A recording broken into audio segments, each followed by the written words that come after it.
قالوا عنها مدينة الألف مأذنة، المدينة اللي بناها الفاطميون علشان تكون عاصمة لخلافتهم، وفضلت 200 سنة مدينة للحاشية فقط. الخلفاء، الجيش، الصفوة من الشعب، ما كانش بيخشها المصريين إلا للتجارة. بناها القائد جوهر الصقلي سنة 358 هجري، ده أمر من الخليفة المعز لدين الله الفاطمي. جه جوهر الصقلي وبدأ يدور على قطعة أرض فاضية تكون مقر للخلافة الفاطمية.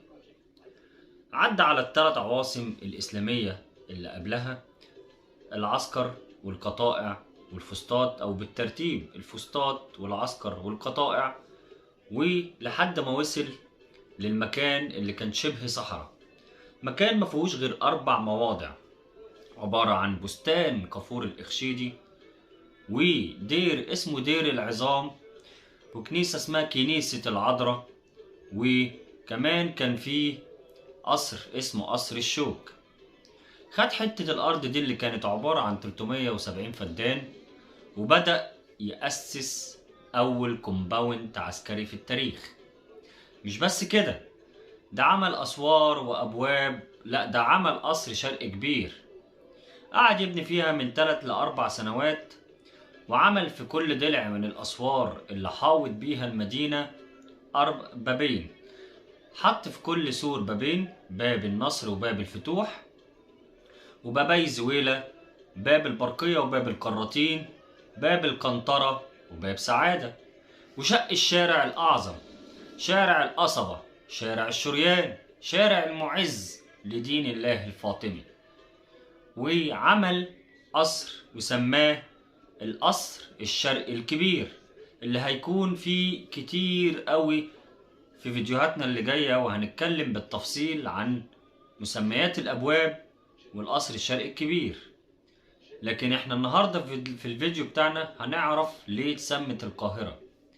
بعد ما حط المخطط بتاعه بالأحبال، وعلق في الأحبال دي أجراز زي المؤرخين بيقولوا، وهما الفاطميين بطبعهم دايما عندهم علم التنجيم، فكانوا مستنيين كوكب معين يكون طالع، لكن يجي غراب ويقف على الأجراز اللي كانت هي إشارة للعمال ببدء البنى من جوهر الصقلي، فيهز الأجراز، فالعمال هتحسب إن دي إشارة من جوهر لبدء البنى. هيبدأوا بالفعل بنى، لكن هيكون فعل وحش لو بدأنا البنى وتوقفنا مرة أخرى. فهيبدأ جوهر الصقلي يجيب المنجمون في الوقت ده، ويكتشفوا ان الكوكب اللي طالع وقت ما العمال بدأت بنى كوكب اسمه قاهر الفلك، اللي هو حاليا كوكب المريخ.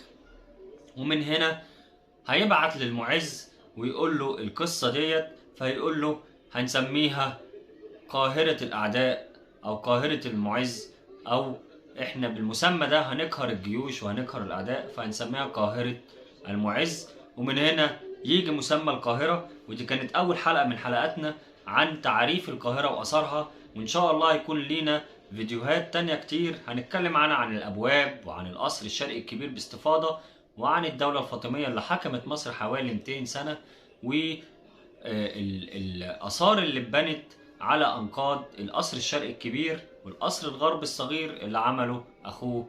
إن شاء الله في فيديوهاتنا القادمة. أنا حكيم مصر، إن شاء الله كل أسبوع هنكون معاكم في فيديو صغير علشان نعرف حاجة من تاريخ بلدنا. سلام.